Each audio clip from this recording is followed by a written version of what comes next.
자, 오늘 말씀 본문 누가복음 5장 15절에서 26절까지 말씀, 내 제사함을 받았느니라는 말씀으로 같이 한번 묵상했으면 좋겠습니다. 가끔 저는 이런 생각들을 한 적이 있습니다. 만약 예수님처럼 이렇게 손만 대면은 병이 고쳐질 수 있다면 얼마나 좋을까요? 그런 생각을 해보신 적 없어요? 정말 예수님이 손만 대면은 다 나았다고 그러니까 간단하잖아요. 손만 대면 병 고치는 것. 그러면은 이거 손만 대가지고 병 고치는데 얼마나 시간이 많이 걸릴까요? 한 1초. 한 명 고칠 때마다 1초 걸린다고 생각하면은 자, 1시간이면 몇 명을 고칠 수 있어요? 저요. 몇 초? 1초마다 그냥 안수만 하면 병 고치는 거예요. 1시간이면 1분에 60명이죠. 그럼 1시간에 3,600명. 그럼 하루에 진짜 조금 빡세게 12시간 일한다고 생각하면은 하루에 43,000명. 그렇게 1년만 하면 1,600만 명을 고칠 수 있습니다. 당시 로마 시대에 예수님이 살던 시대에 사람이 몇 명이었을까요? 그 시대에 학자마다 다르지만은 한 3만 명에서 5만 명, 많게는 10만 명에서 20만 명 정도로 생각합니다. 몇만 명이요? 3만 명에서 5만, 많게는 한 20만. 여기 충주 인구가 20만이요. 그때 예수님이 살았던 로마 시대의 팔레스타인 지역, 예루살렘에 살던 사람들 많이 잡았자 그 정도밖에 안 돼요. 그러면은 아까 몇만 명 고친다고요? 1시간에? 하루에 몇만 명 고친다고요? 4만 명.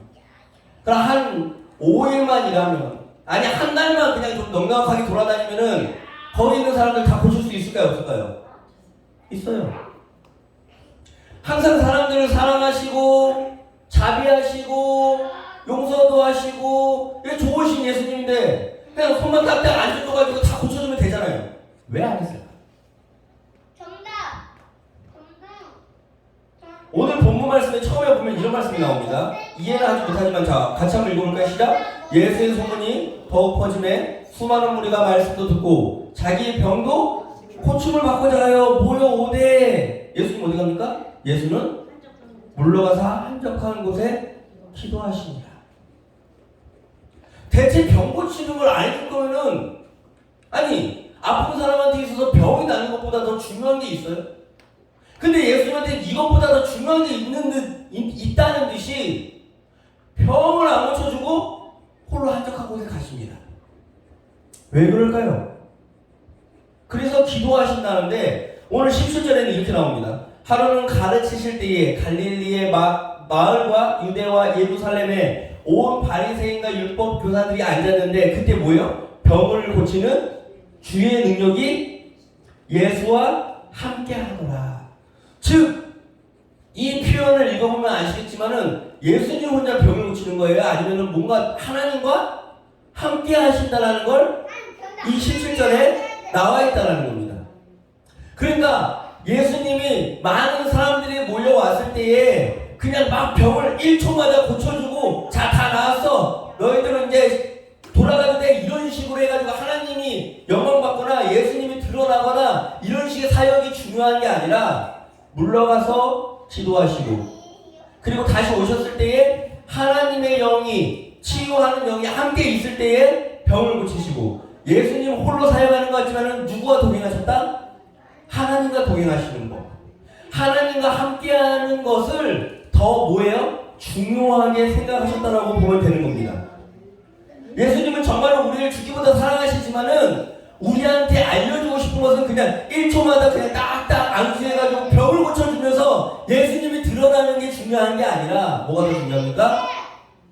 하나님과 함께하면서 하나님과 동행하면서 어떻게 살아가는지 그 하나님이 함께 하신다는 게 어떤 것인지를 그 사역 가운데 하나님의 나라를 보여주는 것을 더 중요하게 생각하신다는 겁니다.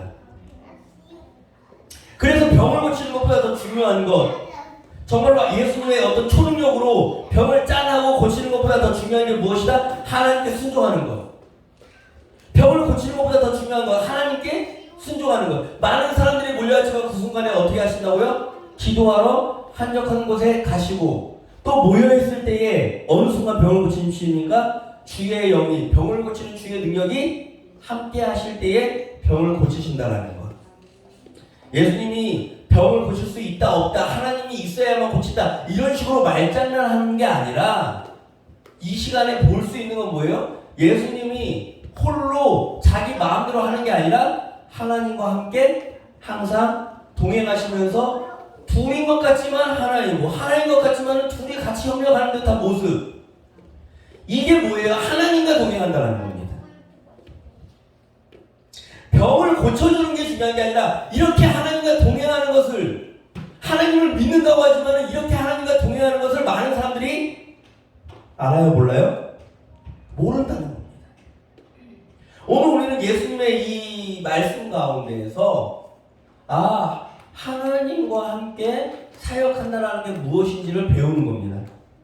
오늘 우리는 하나님과 동행하는 게 더 중요한 게 아니라 하나님을 동행하고 하나님을 예배하고 하나님을 좋아한다고 말하지만은 꼭 그 뒤에 뭘 바래요? 병이 나아야 되고 돈이 생겨야 되고 뭔가 성공해야 이 하나님을 믿는다고 말하면서 말은 그럴듯하게 잘해요. 그런데 이 세 가지가 같이 안 나타나면 항상 어떻게 해요? 뭔가 허전한 거야. 근데 예수님은 그 많은 사람이 모이고 정말로 이 순간에 딱 하면 우리는 항상 그러잖아요. 이때 교회가 커져가지고 이때 사람들이 많이 모여가지고 이때 뭔가 팍 터뜨리면은 뭔가 더 잘 하나님을 접하는 것 같고 뭔가 좀 더 하나님께 더 영광 돌리는 것 같고 그런데 예수님은 그 순간에 하나님이 기도하라고 하시면 그 순간에 그 자리를 떠날 수 있는 것 그리고 또 언제? 하나님의 영이 함께 할 때에 병 고치는 일들을 행하시는 것. 병을 고치는 게 중요했던 게 아니라 하나님과 함께 동행할 때에 자연스럽게 그 일이 나타나기도 하고 지연되기도 하는 겁니다. 오늘 우리의 관심은 정말로 하나님께 있습니까? 아니면 그 하나님을 믿는다고 했을 때에 떨어지는 어떤 그 콩고물이라든지 어떤 그 초능력 같은 거에 관심이 있습니까?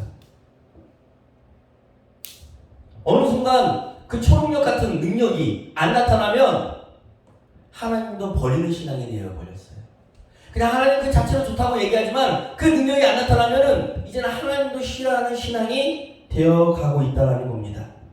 그래서 예수님한테 정말 중요했던 건 무엇이었을까요? 하나님을 우리에게 소개하는 게 중요했습니까? 아니면 그 순간에 병을 고쳐주는 게 중요했습니까? 물론 둘 다 이렇게 딱 이렇게 기름하고 물하고 나누듯이 딱 나눌 수는 없지만 더 중요했던 건 뭐예요? 하나님을 우리에게 소개하는 것. 하나님을 우리들에게 보여주는 것. 그래서 오늘 18절에 이럽니다. 18절 한 중풍병자를 사람들이 침상에 메고 와서 예수 앞에 들여놓고자 하였으나 뭐예요? 중풍병자가 들어가려고 그러는데 무리 때문에 메고 들어갈 길을 얻지 못한지라. 이때 예수님 앞에 모였던 수많은 무리가 있었어요. 자, 예수님을 보려고 수많은 무리가 있었는데 아픈 사람이 지금 저기 뒤에 있잖아. 침상을 메고 침상에 누워서 지금 응급차가 지나가는 건데 아무도 길을 비켜줘요? 안 비켜줘요? 안 비켜줍니다. 예수 믿는다고 모였는데 아무도 길을 안 비켜줍니다. 왜요? 그들이 예수를 보려고 모인 이유가 뭐니까? 욕심이니까. 나도 어떻게 하면 병 고침 받을까? 나도 어떻게 하면 떡고물이 떨어질까라고 모여있는 사람들이니까 내가 급하기 때문에 뒤에 있는 사람이 보여요? 안 보여요? 안 보이는 거야. 이게 지금의 상태입니다.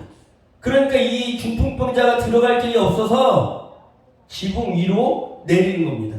그래서 지붕 위에 달아 내리니까 이제 예수님이 그 모습을 보고 뭐라 그러십니까? 20절 시작. 예수께서 그들의 믿음을 보시고 이르시되 이 사람아 내 죄 사함을 받았느니라 하시니. 아멘. 자, 이 말씀에서 볼 수 있듯이 예수님은 병 고치는 게 중요한 게 아니라 이 사람의 무엇을 해주는 게 중요합니까? 죄 사함을 이야기하는 게 훨씬 더 중요하다는 겁니다. 병 고치는 게 중요하지 않다는 게 아니에요. 죄 사함을 얘기해 주는 게 훨씬 더 중요하다는 겁니다. 왜냐? 이 당시 사람들에게 이 죄 사함이 어떤 의미인지를 이해하셔야 됩니다. 이 중풍병자는 이 당시 이스라엘에서 오늘날 우리처럼 아픈 사람, 불쌍하고 힘들겠구나 이런 식으로 생각하지 않아요. 그 당시 이스라엘 이스라엘 시대에 하나님을 믿는 백성에게 병이 걸렸다는 것은 뭐예요? 하나님한테 저주를 받았다는 거예요. 아픈 것도 서러워 죽겠는데 그 사람을 어떻게 쳐다본다고요? 쟤 뭔가 잘못했겠지. 쟤 뭔가 죄를 지었겠지. 쟤는 저거 받아도 그럴 만한 이유가 있겠지라고 사람들이 손가락질하는 거예요. 그러니까 오히려 아픈 것도 서러운데 사람들이 외면하고 사람들이 부정하다고 말하고 사람들이 그 사람하고 같이 어울리지 않으려고 그래요. 그래서 그 사람이 병을 고쳐줘봤자 얘는 그냥 계속해서 하나님 앞에 버림받았던 사람이라는 각인이 되어 있는 거예요. 그래서 그냥 안수만 하고 고쳐주는 건 아무 의미가 없어요. 그 사회에서. 예수님은 그걸 원했던 게 아니야. 그 사람이 그냥 잠깐 건강해서 살아봤자 하나님한테 버림받았다라는 그 마음의 낙인의 상처는 씻을 수가 없어요. 그래서 예수님은 오셔가지고 무엇을 선포하는 겁니까? 네 죄사함을 받았다. 사람들이 생각했을 때 너는 하나님이 버린 사람이야. 너는 하나님과 거리가 멀어. 너는 교회도 안 다니잖아. 너는 헌금도 많이 안 하잖아. 너는 새벽 기도도 안 했잖아. 그런데 하나님이 그 순간 예수님이 오셔가지고 다른 사람들이 다 그렇게 생각할 때에 아니야. 너는 하나님의 자녀야. 너는 하나님이 사랑해. 너는 하나님이 구원하셔. 네 죄가 오늘 용서받았어.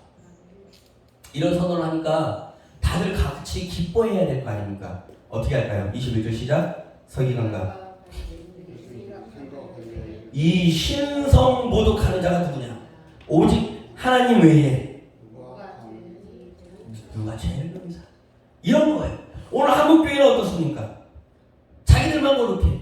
예배를 잘 드려야 된다고 생각해. 새벽 기도도 잘 나와야 되고 금요 예배, 수요 예배 이런 거 잘 드려야지 하나님이 기뻐한다. 요 생각밖에 못해요. 제가 이런 걸 비유로 들면서 얘기할 때 아니 그래도 예배 드리는 게 뭐 나쁜 거냐?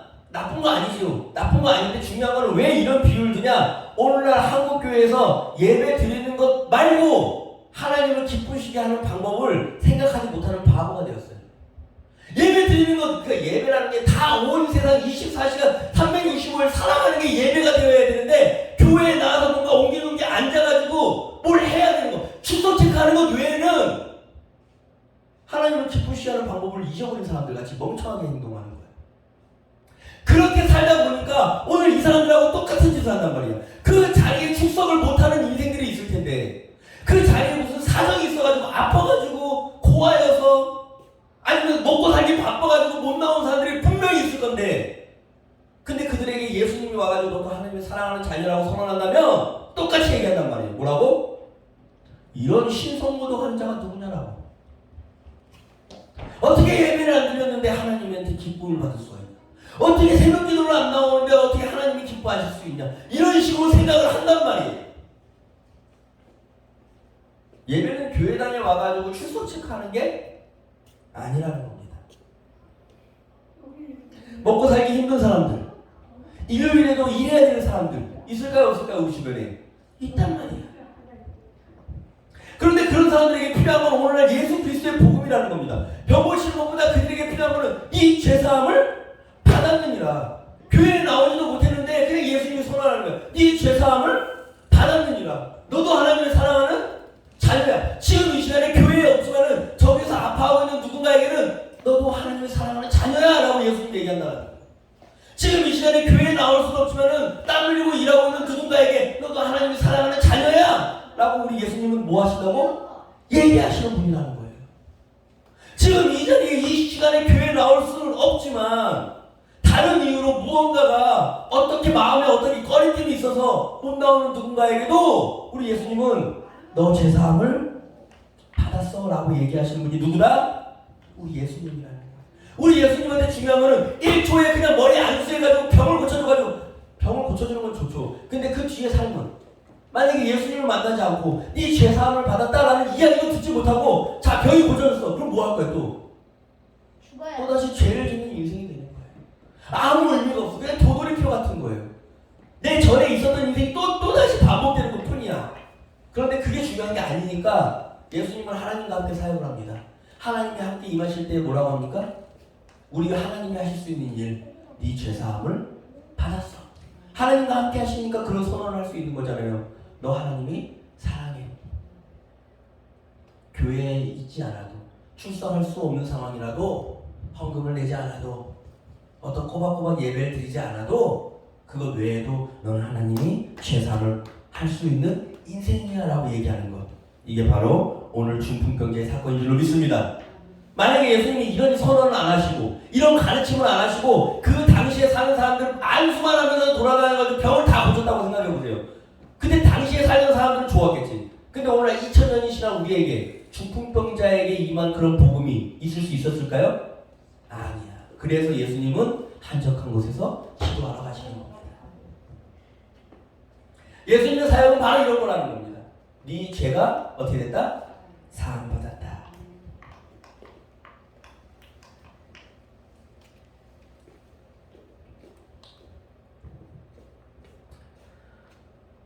예수님은 오늘도 동일하게 중풍병자에 향해서 네 죄를 사함받았다라고 선언하신다는 겁니다.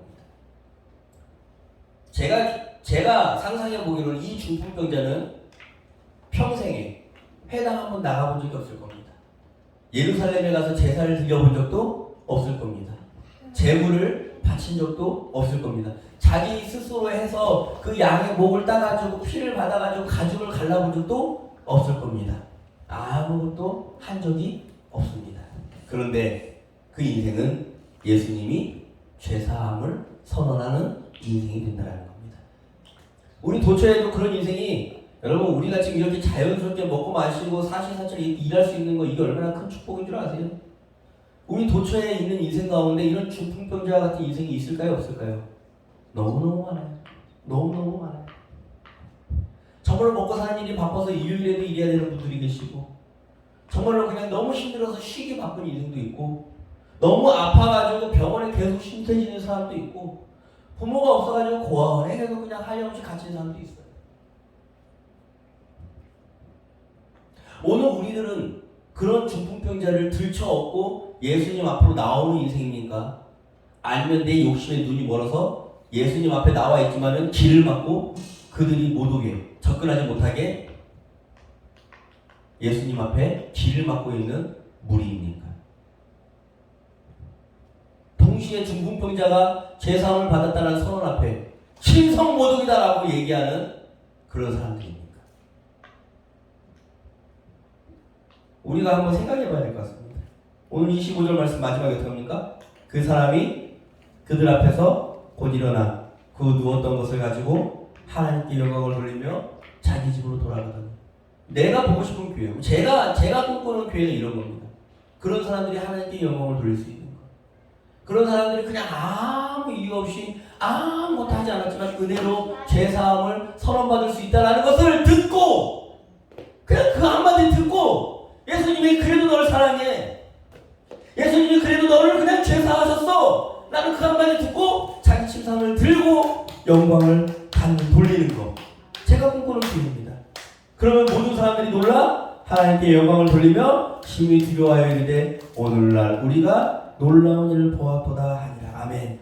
다시 한번 기억하십시오. 예수님은 죄 용서를 선포하시고 하나님과 우리들과의 막힌 담을 허무시는 분이라는 거.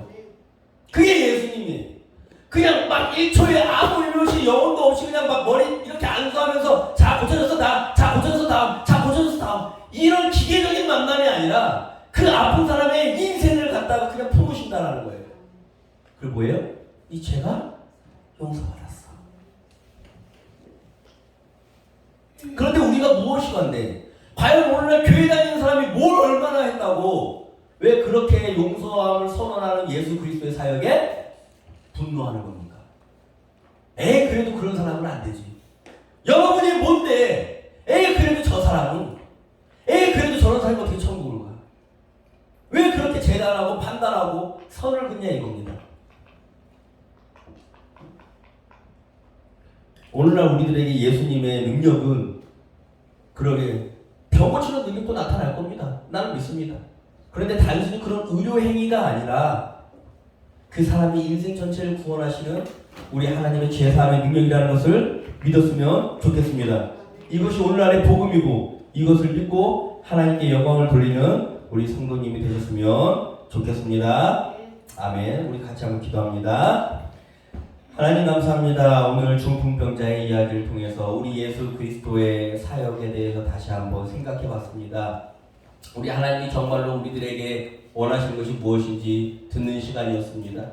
하나님을 믿으면서 하나님을 사랑하면서 하나님과 동행하면서 우리가 알아야 할 것은 모든 사람들이 우리 하나님의 은혜로 죄사함을 선언받고 모든 사람들이 우리 하나님의 은혜로 한 가족이 되어 한 형제 자매가 되어 그렇게 편견 없이 차별 없이 서로 비교하는 것 없이 하나가 되어 살아가는 세상을 꿈꾸는 것이었는데 어느 순간 하나님 내 눈에 욕심이 쌓여서 내 마음 가운데 뭔가 콩고물이라도 떨어질까봐 예수님 앞에 있는 척은 하지만은 그 뒤에 정말로 예수님을 필요로 하는 사람들이 들어가지도 못하고 오도가도 못하게 막고 있는 무리가 되고 있는 건 아닌지 이 시간에 다시 한번 우리들을 회개하며 반성하는 시간 되게 도와 주옵소서.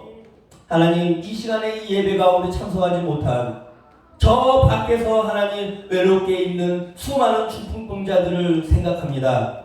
하나님 그들에게 하나님 우리가 정말로 손과 발이 되어 주어서 침대를 같이 붙여매고 우리 예수님께로 인도할 수 있는 사람이 되게 하시고 그렇게 되지는 못하더라도 오히려 길을 가로막는 사람은 되지 않도록 인도하여 주옵소서. 감사드리며 모든 말씀 예수님 이름으로 기도합니다.